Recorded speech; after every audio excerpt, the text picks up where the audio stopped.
전에 제가 알고 있는 어떤 의사 선생님이 이런 얘기를 하는 것을 들었습니다.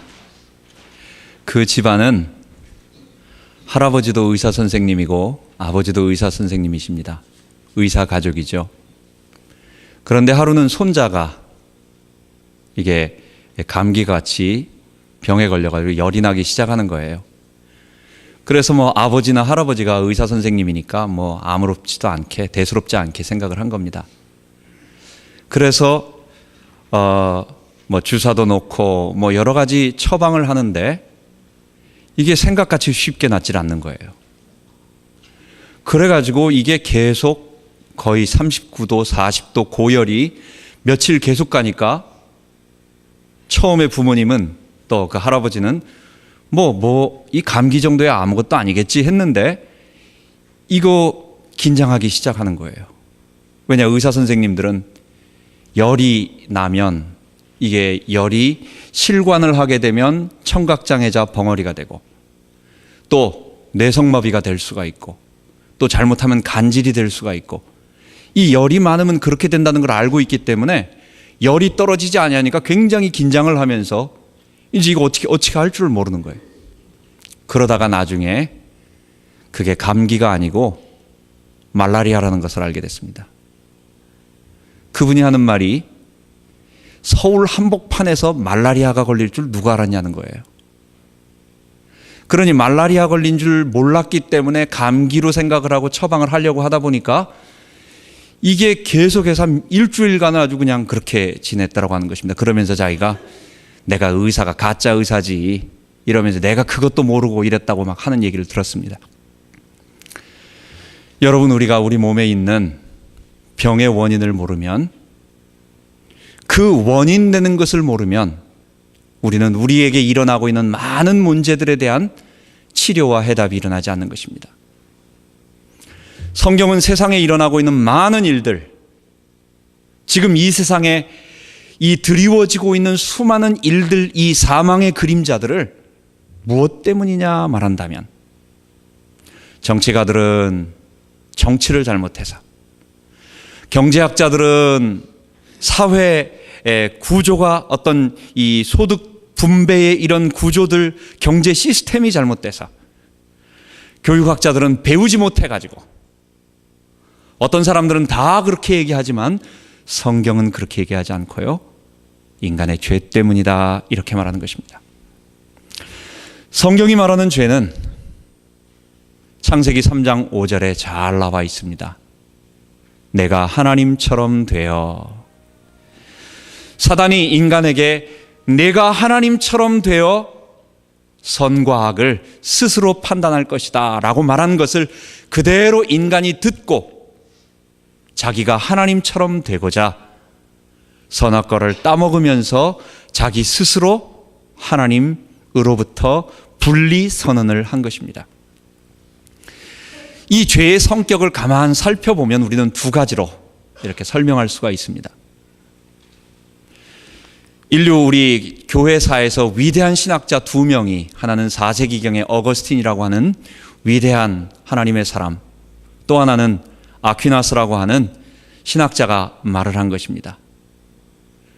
내가 하나님처럼 되겠다라고 하는 이 죄의 본질은 결국은 피조물이 자기가 피조물로서 하나님을 섬기지 아니하고 나는 창조주가 되겠다, 나는 하나님이 되겠다라고 하는 피조물의 교만이었다라고 말하는 것입니다. 그래서 이것을 휘브리스, 피조물의 교만, 이렇게 표현을 하는 것입니다. 내가 하나님처럼 되겠다라고 하는 이 죄는 우리 인간으로 하여금 하나님께 대해서 마땅히 섬기고 순종하고 복종하고 그분을 의지해야 함에도 불구하고 자기가 하나님처럼 독립해서 분리해서 하나님 흉내내는 거예요. 여러분, 이러한 교만은 사람과의 사이에서 다른 행동을 하게 됩니다. 하나님께 교만한 사람이 사람께 겸손할 수 있겠어요? 이 사람에 대해서도 교만한 마음을 품으니까 어떻게 되겠습니까? 이것은 하나님을 사랑하고 이웃을 사랑하라고 하는 본래 인간의 모습이 아닌 이 사람에 대한 사랑이 아닌 자기 사랑으로 가는 것입니다. 그 교만은 자기 사랑인데 이것도 긍정적인 자기 사랑이 아니라 왜곡되어진 나만. 여러분, 나만 장군이 왜 문둥병 걸린 줄 아시죠? 나만 그러다가 나만 장군이 문둥병 걸린 겁니다. 이 죄라고 하는 것은 내가 하나님처럼 되겠다라고 하는 하나님께 대한 교만, 인간에 대한 교만은 뭡니까? 나만 사랑하고 이웃에 대한 미움, 이웃에 대한 무관심, 이웃에 대해서 좀 더 말한다면 공격적인 적대감을 갖게 되는 것입니다. 여러분, 고린도 교회는 이러한 성경 진리를 몰랐습니다. 십자가는 우리 속에 있는 하나님을 대적하는 교만함과 이웃에 대한 무관심, 미워함, 적대감, 이것에 대한 것임을 모르고 이 사람들은 죄의 본질을 그대로 놔둔 채 교회 안에 들어와서 하나님 말씀을 듣다 보니까 하나님의 신비한 지식을 추구하기 시작했어요. 그래서 그 사람들은 자기들이 많이 깨달았다 해가지고 깨달았다라는 말을 좋아하는 것입니다. 이게 헬라 철학의 이원론 사상에 많이 나온 것입니다. 뭔가 신비한 지식, 다른 사람들이 모르는 신비한 지식, 하나님의 지혜, 이것을 많이 깨달으면 구원에 도달한다. 이것이 후반에 나타난 것이 우리 초대교회사에 나오는 영지주의라고 하는 것입니다. 또한 고린도 교회 사람들은 신비한 지식을 추구할 뿐만 아니라 죄의 본질은 그대로 놔둔 채 신비한 체험, 신비한 은사들을 추구하기 시작한 것입니다. 이 사람들은 지난 시간에 우리 말씀드린 것처럼 바로 옆에 있는 6마일 정도 떨어져 있는 델포이 아폴론 신전의 그 무녀들에 의해서 내려지는 신탁을 많이 체험을 했습니다. 그 무녀들은 신이 그들에게 직접 강신할 때는 사람이 알아듣는 말로 하는 것이 아니라 막 횡설수설하는 말로, 뭐로 알지 못하는 말로, 특별한 말로 막 이렇게 하니까 옆에 있는 그것을 받아서 해석해 주는 신관이 그것을 통역해 주는 것입니다. 그 문화 속에서 수백 년 동안 살아오던 사람들이에요. 그러니까 교회 안에 들어와서도 하나님이 함께 하셔서 어떤 말씀을 주시고 또 우리가 하늘의 진리를 깨달으면 이렇게 알지 못하는 말로 방언을 하는구나. 그래서 그들은 특별하게 그런 예언, 방언, 지식 같은 것들을 추구하기 시작한 것입니다. 여러분, 우리 속에 병의 원인자는 그대로 남겨두었습니다. 우리가 아픈 부분은 그게 아니고 우리가 힘들어하는 부분은 그게 아니라 그 원인은 죄라고 하는 내 속에 하나님을 대적하고 이웃에 대한 사랑이 아닌 왜곡된 자기 사랑으로 가득 차 있는 이 아담의 본성, 하나님처럼 되고자 하는 것인데 이런 죄의 원인은 모르고 그냥 놔둔 채로 교회 안에 들어와서 교회에서 사용하고 있는 많은 기독교에 관한 진리들, 지식들, 성경 지식들, 성령이 우리 가운데 오셔서 우리를 다스릴 때 오는 특별한 체험들, 하나님이 주신 거룩한 은사들, 이것들을 자기의 죄의 본질을 가지고 본성을 가지고 계속 추구하다 보니까 은사는 받아서 은사가 10가지, 20가지의 은사를 받고 지식은 얼마든지 많은 사람에게 가르칠 수가 있고 또한 신비한 것들을 깨달아서 놀라운 일을 할 수 있음에도 불구하고 그들에게는 세상 밖에서 일어나는, 즉 교회 밖에서 세상에서 일어나고 있는 죄의 가운데서 일어나고 있는 이 아담의 나라, 죄의 나라, 사망의 나라에서 일어나고 있는 모든 일들이 교회 안에서도 똑같이 일어나는 거예요. 고린도 교회에서 일어난 1장부터 나오는 분쟁 문제 또는 소송 문제 또는 우상 제물 문제, 이런 모든 문제가 왜 나왔습니까? 내가 그리스도의 비밀을 깨달았어. 나는 이미 신비한 지식에 도달했어. 나는 이미 하나님의 깊은 지혜를 당신들보다 많이 깨달았어 라고 하는 그 교만함, 그 자신감이 지나쳐서 그 교만함이 그들에게 그런 행동을 하게 된 거예요. 나라고 하는, 자기라고 하는 이것을 가지고 하나님의 지식을 깨달으니까 다른 사람 보니까 시시한 겁니다. 당신은 나보다 못 깨달았어. 넌 아니야. 내가 이 정도라고. 죄를 가지고 하나님의 지식을 그렇게 판단하는 거예요. 고린도전서 12장부터 14장에 나오는 오늘 나오는 은사 문제가 교회 안에서 왜 일어납니까? 하나님이 주신 은사는, 아름다운 방언의 은사는 절대로 교회를 어지럽게 하거나 복잡하게 만들거나 분란을 일으키지 않아요. 성령은 어지러움의 하나님이 아니라 화평의 하나님이십니다. 그럼에도 불구하고 성령 받았다, 방언한다, 예언한다, 은사를 받았다 하는데 교회 안에서 많은 문제들이 일어나요. 예배가 막 무질서해져요. 새로운 사람들이 어디다 맞춰야 될지 모르는 거예요. 여러분 왜 그렇습니까? 은사가 문제입니까 지금? 은사가 문제가 아니고 그들이 나는 하나님의 은사, 신령한 은사를 이미 받았다라고 하는 그 교만함,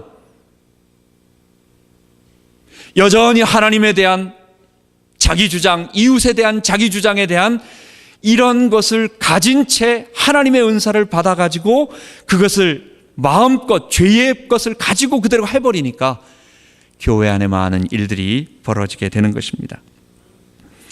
그래서 바울은 이것을 고린도전서 1장부터 4장까지는 당신들이 교리적 진리 자체를 지금 이해하지 못하고 있다. 복음의 진리, 교리적 죄와 십자가에 관한 이 복음의 진리를 모르고 있다. 그래서 십자가의 도는 멸망하는 자들에게는 미련한 것이요 구원을 얻는 우리에게는 하나님의 능력이라 하면서 쭉 십자가의 도를 1장, 2장, 3장에 가르쳐서 말하고 있습니다. 또 은사 문제로 교회가 많이 복잡해지니까 바울은 고린도전서 13장에 오늘 이야기하는 것입니다. 당신들은 복음의 진리를 아직 정확하게 모를 뿐만 아니라 교리적으로도 모를 뿐만 아니라 설령 안다고 해도 실천적으로 사랑이 없다. 그거는 아직 모르는 것과 맞다. 당신이 알고 있는 지식이 아직 실천적으로 사랑으로 나타나지 않았다. 그래서 사랑은 이런 거다라고 말하면서 그들에게 하나님의 말씀을 가르치고 있는 것입니다. 그래서 지금 나오는 사랑은 오래 참고로 시작되는 이 유명한 바울의 사랑의 찬가는 독립적으로 바울이 어느 날 그냥 사랑의 찬가를 한번 불러준 것이 아니라 고린도전서 12장과 14장의 방언 문제로 인하여 교회가 무질서해질 때 사람들이 하나님의 은사는 너무 신령하고 좋은 것이고 아름다운 것임에도 불구하고 사랑이 없이 행함으로 많은 문제가 야기되기 때문에 그런 것이 아니다라고 하면서 14장 이제 다음 시간에 말할 이 방언과 예언과 통변과 이런 은사에 관한 것을 말하기 위한 전 단계로 13장을 말해주고 있는 것입니다. 그래서 바울은 이제 세 번째로 사랑은 오래 참고 라고 말하면서 오늘 사랑의 찬가를 부르고 있습니다. 사랑이 없으면 내게 아무 유익이 없느니라 라고 말하면서 1절부터 3절까지 사랑의 절대성에 대해서 이야기하고 있습니다. 내가 사람의 방언과 천사의 말을 할지라도 사랑이 없으면 소리나는 구리와 울리는 꽹과리가 되고, 사람의 방언, 이 세상의 사람의 말들입니다. 그 다음에 이것은 대비할 때 천사의 말, 하늘의 말입니다. 신비한 지식, 하나님의 진리에 도달했을 때 하늘의 말, 천사의 말도 다 할 수 있고 이 땅의 모든 사람들이 할 수 있는 말도 다 할 수 있다면 그럼 뭐 더 이상 말 못할 게 없겠죠? 이 사람은 다 할 수 있는 능력을 가진 사람이겠죠? 그런데 내가 사랑이 없으면 구리로 만든 악기류라든지 또는 울리는 꽹과리는 이렇게 쳐가지고 두들기면서 소리를 낼 수 있는 악기류, 우리 심벌즈라든지 아니면 한국의 꽹과리가 참 좋은 것 같습니다. 꽹과리는 그 소리 듣고 아름답다 그런 사람 아마 별로 없을 거예요. 이건 우리의 정신을 빼내기 위한 박자, 흥을 하기 위해서 박자로서 두들겨 대는 것입니다. 즉 우리의 고막을 상하게 할 정도로 시끄러운 소리인 것입니다. 마치 그 당시 디오니소스 축제에 신들이 잠을 자고 있는데 이제 신들이 강림해 주십시오라고 할 때 신을 깨우든지, 아니면 악령을 추방하기 위해서 두들겨대는 그 소리, 그 당시에 심벌즈 같은 작은 심벌즈 갖고 꽹꽹꽹 치는 그런 것입니다. 꽹과리. 여러분, 아무리 아름다운 말, 천사의 말, 세상의 모든 말을 다 할 수 있어도 사랑이 없다면 우리의 고막을 찢어버릴 것 같은 그런 시끄러운 꽹과리가 밖에 안 된다는 거예요. 내가 예언하는 능이 있어 모든 비밀과 모든 지식을 알고 또 산을 옮길 만한 모든 믿음이 있어도 사랑이 없으면 내게 아무것도 아니요. 여러분, 지금 고린도 성도들이 좋아하는 걸 얘기하고 있어요. 천사의 말, 이게 진리를 깨달으면, 그 하늘 비밀을 알면 증표가 방언하는 거예요. 하늘 지식을 깨달은 거예요. 뿐만 아니라 그들은 지식을 추구하고 있습니다. 신비한 은사를 추구하고 있고, 신비 체험을 추구하고 있고, 신비한 지식을 추구하고 있습니다. 지금 그걸 다 한다는 거예요. 뿐만 아니라 산을 옮길 만한 믿음, 이거는 우리 성경에 말하는 구원 얻는 믿음을 말하는 것이 아닙니다. 아무 가능성이 없어도 하나님이 하시면 이런 일은 할 수 있다라고 하는 어떤 하나님에 대한 확신, 어떤 일이 이루어질 거다라고 하는 흔들리지 않는 견고함, 이런 것들을 말하고 있어요. 그거는 보통 아무나 갖는 게 아니죠. 강력한 리더나 지도자나 어떤 그런 사람들이 갖는 거겠죠. 이런 것을 가져도 사랑이 없다면 아무것도 아니라는 것입니다. 뿐만 아니라 내가 네게 있는 모든 것으로 구제하고 또 내 몸을 불사르게 내어줄지라도, 이 땅에서 사람이 가장 존경받고 칭찬받는 일이 무엇이겠습니까? 어떤 사람이 자기의 것을 다 줘가지고 어떤 사람을 살려낸다, 이것보다 더 위대한 행위는 없습니다. 어떤 사람이, 우리 한국의 사람이 일본에 유학을 갔다가 일본 사람이 철도에 떨어진 것을, 지하철인가요? 어디 떨어진 것을 건져내고 그 유학생이 죽었어요.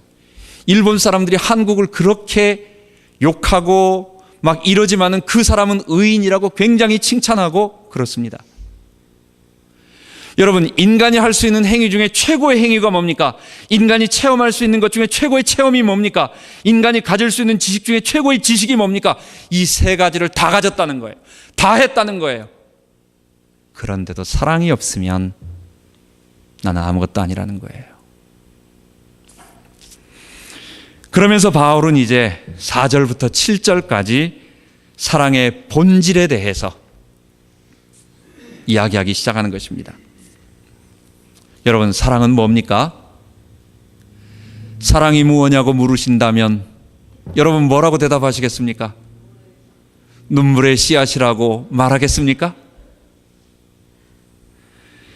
여러분, 사랑은, 우리가 사랑은 이거다 라고 하나만 얘기할 수가 없어요. 왜냐?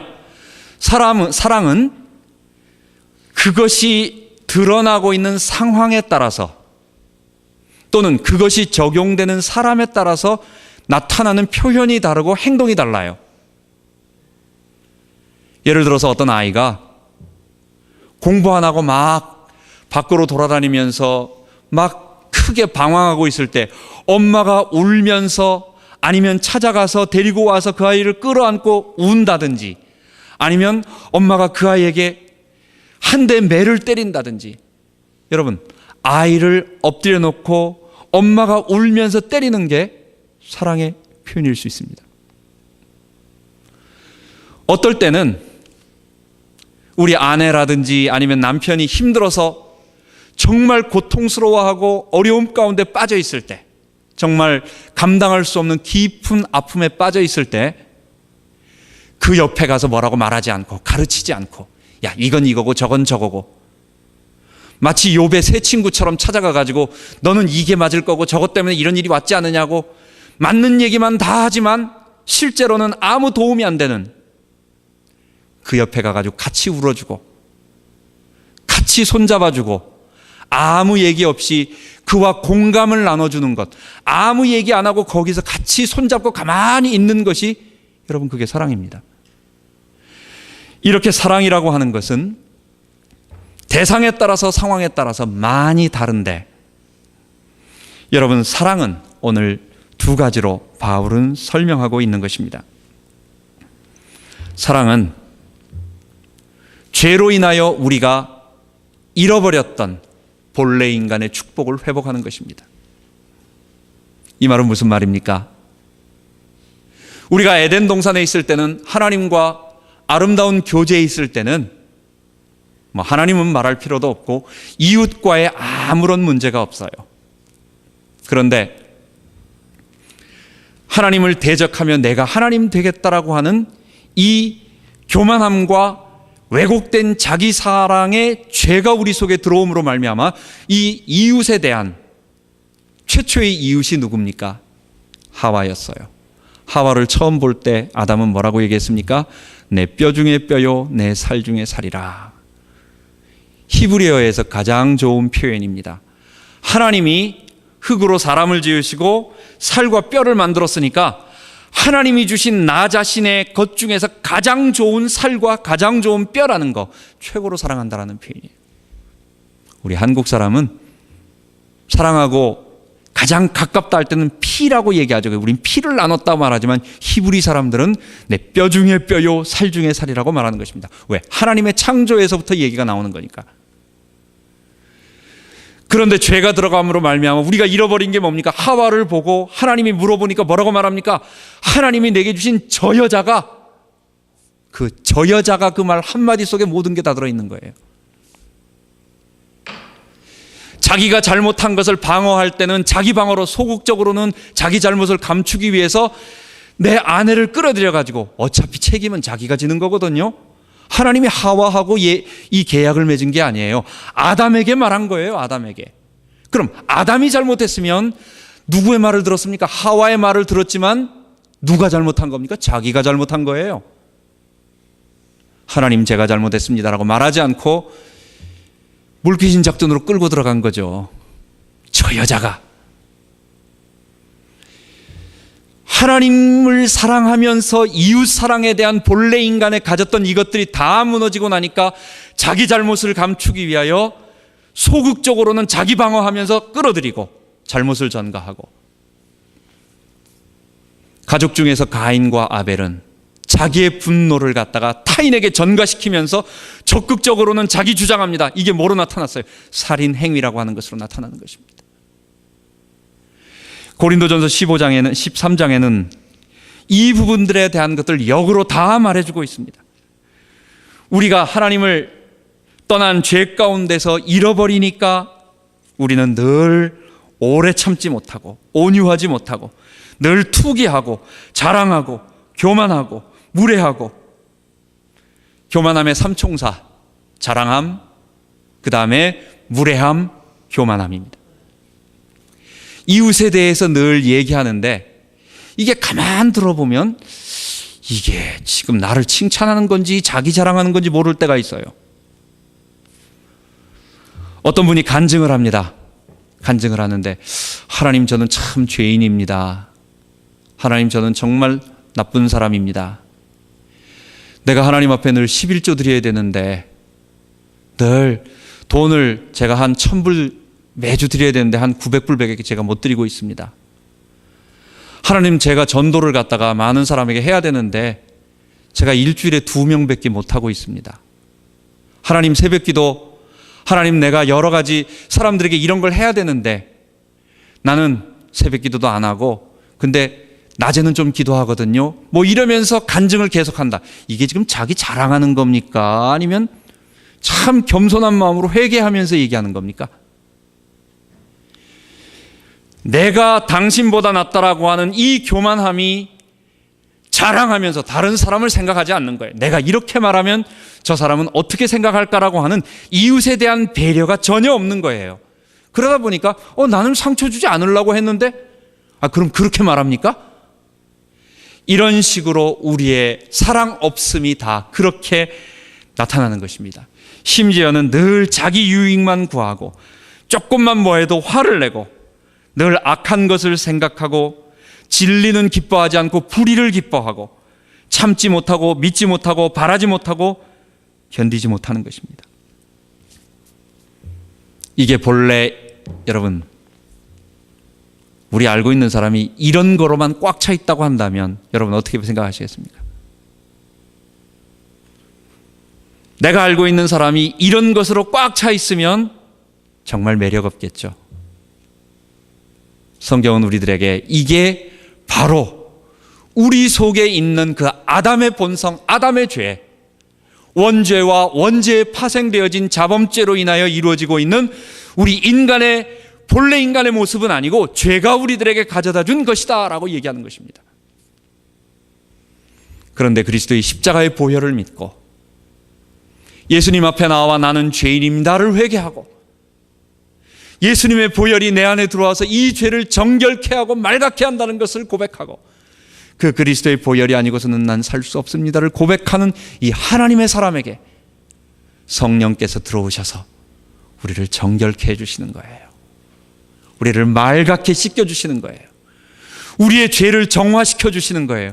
우리의 여기저기에 덕지덕지 붙어있던 이 죄의 세력들을 하나씩 뜯어주시고 제거해주시고, 마치 지난번 우리 멕시코 걸프에서 이 지하 유전이 해저 유전이 터져가지고 그래서 수많은 물고기와 오리와 수많은 물개나 이런 것들이 어떻게 됐습니까?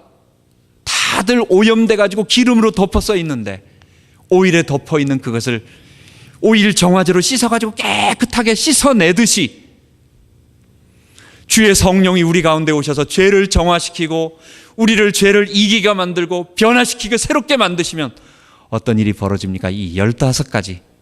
여러분이 15가지만 되겠어요? 바울이 시간이 없어가지고 그 정도로 끝낸 거죠. 사랑은 언제나 오래 참습니다. 참 이게 너무 부러워요. 오래 참을 수 있다는 거. 우리는 조금만 힘들면 파닥파닥거리고 금방 그냥 막 반응을 하잖아요. 막 그냥 못 참겠다고 막 나서잖아요. 근데도 여유 있게 깊은 바다처럼, 큰 바다처럼 아무리 쓰레기가 들어오고 아무리 나쁜 것이 와도 그냥 흔들리지 않는 오래 참는 묵직한 태산 같은 깊은 바다 같은 여러분 오래 참음, 이게 우리 본래 우리 인간 속에 있는 아름다운 모습이었습니다. 사랑은 온유합니다. 온유는 kind하다고 영어로 표현되어 있습니다. 우리 다른 사람에게 친절한 것, 다른 사람을 언제나 사랑하면서 친절을 베풀 수 있는 이것, 여러분 이거 굉장한 능력입니다. 뿐만 아니라 우리는 이웃에 대해서 또 투기하지 아니하며, 여러분 이거 부동산 투기 얘기하는 거 아니에요? 이 투기는 뭡니까? envy. 다른 사람이 조금 잘 되는 꼴을 못 봐. 또 나는 다른 사람보다 더 잘났어 라고 얘기하기 위해서 상대방을 깎아내리는 이런 모든 행위들이 envy하고 있는, 투기하고 있는, 질투하는 것입니다. 성령이 우리 가운데 오시면 우리의 이런 죄의 모든 모습들이 벗겨지는 것입니다. 자랑하지 아니하며 교만하지 아니하며 무례히 행치 아니하며, 이 사람 참 매력 있어요. 저 사람 참 아름답다, 따뜻하다, 부드럽다. 근데 알게 모르게 어떤 권위가 있다. 이게 가벼워서 힘이 없어서 능력이 없어가지고 별 볼 일 없는 게 아니라 저 사람이 참 큰 사람인데도 상당히 부드럽고 따뜻한, 자랑하지 아니하며 교만하지 아니하며 무례히 행치 아니하며, 그게 교만 삼총사가 없어진 그런 것 때문에 나타나는 현상입니다. 자기의 유익을 구치 않고 오직 그리스도, 하나님 나라, 십자가, 여기에만 모든 것을 겁니다. 사랑은 성내지 않습니다. 악한 것을 생각하지 아니하고 불의를 기뻐하지 않습니다. 진리를 기뻐하고 모든 것을 참고 믿고 바라고 견디는 것입니다. 하나님의 성령이 우리 가운데 오시면 아담의 죄가 우리 가운데 가져다 줬던 이 모든 죄에게 세력들이 나 중심적인 교만하고 왜곡된 자기 사랑에서 벗어남으로 말미암아 그때 예수님이 말씀하신 최고의 계명이 뭐라고요? 구약 전체를 말하니까 뭐라고요? 구약 전체가 하나님을 사랑하고 마음을 다하고 성품을 다하고 힘을 다하여, 신약에서 예수님은 마음을 다하고 목숨을 다하고 뜻을 다하여, 똑같은 말입니다. 주 너희 하나님을 사랑하고 내 이웃을 내 몸과 같이 사랑하라. 주의 성령이 우리 가운데 오시면 이 죄의 세력이 벗겨나면서 하나님께 대한 사랑, 이거는 경외함과 경배로 나타나고, 이웃에 대해서는 이전에는 나와 상관없으면 무관심, 나에게 조금이라도 해를 주면 미워함, 그리고 더 많이 해를 주면 공격적이고 적대감을 갖는데, 이제는 이웃 사랑으로 바뀌게 되는 것입니다. 그래서 이제 마지막 바울은 이것을 8절부터 13절까지 사랑의 영원성에 대해서 이야기하고 있습니다. 사랑은 언제까지든지 떨어지지 아니하나 예언도 패하고 방언도 그치고 지식도 패하리라. 이 세 가지가 뭡니까? 지금 고린도 사람들이 가장 좋아하고 추구하고 있는 것들이에요. 고린도 사람들은 하늘 언어라고 해서 방언을 추구하고, 또 하나님과 통한다고 해서 직통 계시 같은 것을 좋아하고, 이런 신령한 것들이라고 해서 영적이라고 해가지고 잘못된 영적인 개념 때문에 세상 것이 아닌 사람들과의 관계 속에서는 다 유치한 거, 하나님과 통하는 거, 이렇게 잘못 이해하다 보니까 그런 것들만 추해요. 근데 그런 것들은 다 없어질 거라고 말합니다. 여러분, 우리 재밌는 말이 있습니다. 인생이 되면 우리 여자분들 많이 얘기하는 것 같아요. 대학 다닐 때나 아니면 학교 다닐 때 다들 경쟁을 하고 잘났고 막 이렇게 합니다. 근데 학교 졸업하고 나서 한참 후에 지나고 보면 나중엔 다 똑같아지는 거예요. 그때는 공부 잘하는 애가 있었고, 그때는 공부 좀 못하는 애가 있었고, 그때는 좀 예쁜 애가 있었고 좀 못했는데, 40대가 되니까 학벌이 평준화가 됩니다. 어느 대학 나왔느냐 아니면 어느 배경 나왔느냐 다 그냥 그게 그거예요. 40대가 되면 학벌의 평준화, 50대가 되니까 미모가 평준화가 됩니다. 그래서 그때 팽팽하던 사람, 그때 뭐 메이 퀸 아니면 뭐 캠퍼스 퀸 아니면 학교 때 제일 이쁘다고 하던, 다 똑같이 옛것을 지키기 위해서 안간힘을 쓰고 있는 겁니다. 미모가 다 평준화가 됩니다. 60대가 되면 육체가 평균화가 돼요. 다들 허리 구부러지고 힘들어하면서, 다들 건강 문제 때문에 늘 어디 건강 괜찮은 거 없나, 다 대화 이야기가 비타민 뭐 좋은 거 없어, 늘 찾는 게 육체의 평준화. 마지막 70대가 되면 인생의 평준화입니다. 그 인생이 학창시절에 잘났고 못났고 이쁘고 가졌고 못 가졌고 다 없이 똑같이 죽음 앞에서 인간은 법 앞에 평등한 것이 아니라 죽음 앞에 평등한 것입니다. 여러분, 우리가 가지고 우리가 추구하고 우리가 제일 좋아한다라고 하는 이 세상의 모든 것들, 예언, 방언, 지식, 이 모든 것들이 결국은 뭡니까?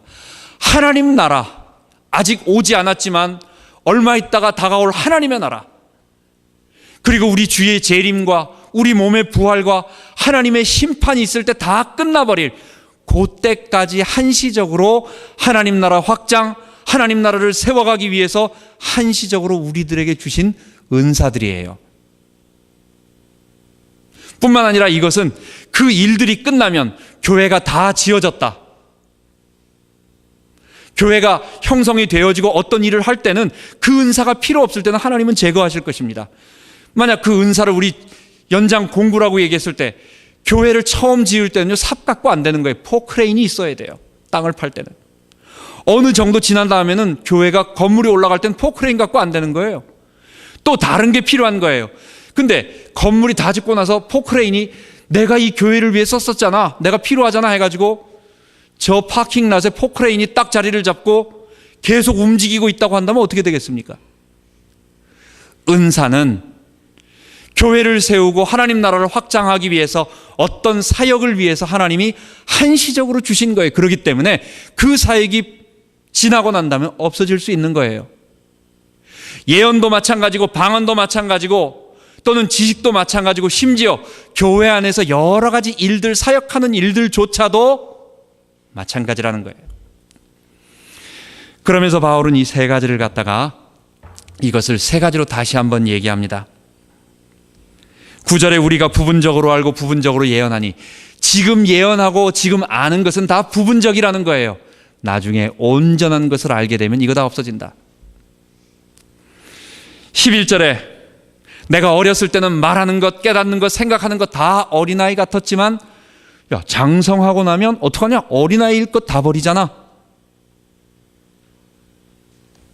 세 번째, 12절에 우리가 이제는 거울로 보는 것 같이 희미하나. 이건 오늘 사는 우리는 좀 이해가 안 됩니다. 왜냐? 우리가 보는 거울은 유리거울입니다. 그래서 유리 뒤에다가 수은인가요? 뭔가요? 그걸 바르잖아요. 그렇기 때문에 거울로 보면 깨끗하게 보여요. 정확하게 보여요.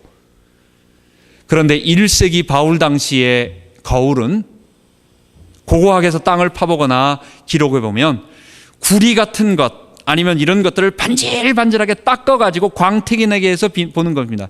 잘 보이겠어요? 잘 안 보이겠죠? 그러니까 거울로 보는 것 같이 희미하나, 우린 거울로 보는 것 같이 잘 보이나 이럴 텐데, 거울로 보는 것 같이 그 당시의 말로 표현한다면 구리나 이런 것을 닦아서 보는 거니까 잘 보이지 않을 테지만, 그때는 우리가 얼굴과 얼굴을 대하여 본 것 같이, 그때에는 하나님이 나를 아시는 것 같이 나도 하나님을 온전한 상태에서 다 알겠다는 거예요. 여러분, 세 가지를 가지고 똑같은 말로 비유로 반복하는 겁니다. 지금은 뭐라는 거예요? 부분적으로 알고, 지금 우리가 알고 예언하고 지식하고 자랑하는 모든 것이 부분적인 거라는 거예요. 아직 완전한 게 아니라는 거예요. 지금 너희들이 깨닫고 말하고 생각하는 거 어린아이 거라는 거예요. 아직 장성한 거 아니라는 거예요. 우리가 지금 하는 거 희미하지 아직 완전하게 본 것 아니라는 거예요. 하나님이 오실 때 우리가 완전한 것이 드러날 때는 다 드러날 거라는 거예요. 그러니까 예언 자랑하지 말고 방언 자랑하지 말고 어떤 신비한 너희들 은사 자랑하지 말라는 것입니다. 그러면서 마지막 13절에 얘기하는 것입니다. 그런즉 믿음, 소망, 사랑 이 세 가지는 항상 있을 것인데 그 중에 제일은 사랑이라. 여러분, 이걸 가지고 또 아차 잘못해가지고 그러면 하나님께서 믿음, 소망, 사랑 이 중에 사랑만 제일이구나. 지금 이거 순서 매기는 1등, 2등, 3등 매기는 게 아닙니다. 여러분, 구원은 무엇으로 믿는 거예요? 얻는 것입니까? 오직 의인은 사랑으로 말미암아 구원을 얻으리라, 이런 말이 있습니까? 없습니다. 여러분, 구원받지도 못했는데 사랑 아무리 해봐야 무슨 소용이 있겠어요? 그래서 믿음이 최고다. 아니다, 성경에는 고린도전서 13장에 사랑이 최고라고 하지 않았느냐? 지금 그거 갖고 싸우는 어떤 사람들도 있더라고요. 여기서 얘기하는 것은 그런 것이 아닙니다. 믿음 없는 사랑 존재할 수 없습니다. 사랑 없는 믿음도 존재할 수 없습니다. 여기서 바울은 지금 고린도전서 12장부터 14장에 은사 자랑하면서 교회 무질서를 일으키고 있는 사람들에게 너희들은 믿음도 좋고 하나님의 은사도 좋지만 하나님이 주신 사랑이 좀 부족하다. 그러니까 사랑을 가져라 라고 사랑을 강조해 주는 거예요. 만약에 어떤 교회가, 고린도 교회가 사랑은 충만하고 교회 안에서 어떤 일들은 잘 이루어지고 있는데 믿음이 없어가지고 미래에 대한 소망, 하나님이 앞으로 큰 일을 이루실 거야 라고 하는 소망이 없으니까, 그러니까 오늘을 견디지 못하고 두려워 떨고 있다. 그럼 바울이 거기서 사랑을 얘기하겠습니까? 거기서는 사랑과 믿음을 축복해 주면서 너희들에게 하나님의 소망, 이는 믿음은 인내를, 인내는 소망을, 소망은 인내는 연단을, 연단은 우리에게 소망을 이루느니라 라고 말하면서 소망을 강조해 주겠지요. 여러분, 사랑은 고린도전서 14장의 방언 문제를 얘기하기 위한 우리에게 제시되어지는 아름다운 은사, 그러면서 이거는 영원히 없어지지 아니할 귀중한 은사인 것입니다. 이제 마지막으로 우리 이 말씀들을 우리에게 적용해 봅시다. 여러분, 사랑으로 적용되어진, 표현되어진 우리 15가지 더 덕목들을 한번 기억해 봅시다. 내게 회복되어져야 할, 지금 시급하게 회복되어져야 할 죄가 가져다 준 그 15가지 덕목들, 15가지 죄의 열매들, 그렇다면 성령이 회복해야 할 그거는 뭘까 생각 한번 우리 체크를 한번 해보자고요. 몇 개쯤 됩니까? 저는 한 15개 다 있는 것 같아요. 잘 참지 못하거든요. 여러분, 제가 굉장히 차분한 것 같지만 제가 잘 차분하지 못합니다. 제가 많이 덜렁댑니다. 제가 왕년에 육사 가려고 막 그러고 막 그렇게 뛰어다니고 막 그러던 사람입니다. 제가 그렇게 그냥 곱상하고 그냥 좀 아주 새님 같은 그런 사람이 아닙니다. 못 참겠어요. 참는 척하지 못 참겠어요. 그래서 우리 집사람은 압니다. 밖에서는 내가 안 그러는데 우리 집에서는 못 참을 때가 조금 있습니다. 어떨 때는. 여러분, 언제나 오래 참고 온유하고 우리 각자에게 필요한 것들, 우리 사랑의 덕목들을 확인해 냅시다. 두 번째는 이게 어려워요. 성령의 능력이어야 합니다. 십자가 사랑에 감격하고 내 안에 거하시는 우리 주님의 성령의 능력으로 도와주지 아니하시면 절대로 사랑하거나 참거나 인내하거나 겸손하거나 할 수 없어요. 우리 주님 바라보고 나만이라고 하는 이 죄의 본성에서 벗어나 오직 주님, 우리 주님, 또 나의 주님 그러지도 말고 우리의 주님입니다. 우리 주님, 우리 이웃의 주님, 우리 형제의 주님, 우리 모두의 주님, 그 주님을 위하여 이 사랑의 축복을 누리는 우리 모든 성도 되기 바랍니다. 기도하겠습니다. 하나님 아버지, 우리는 죄가 가져다 준 너무도 많은 죄악의 열매들로 인하여 본래 인간의 축복을 잊어버렸습니다. 그래서 하나님께 대해서 교만하고 이웃에 대한 교만이 왜곡된 자기 사랑으로 나타나서 이웃에 대해서는 나와 상관없으면 무관심하고 또 미워하고 적대감을 갖는 이런 이웃 사랑이 없어졌습니다.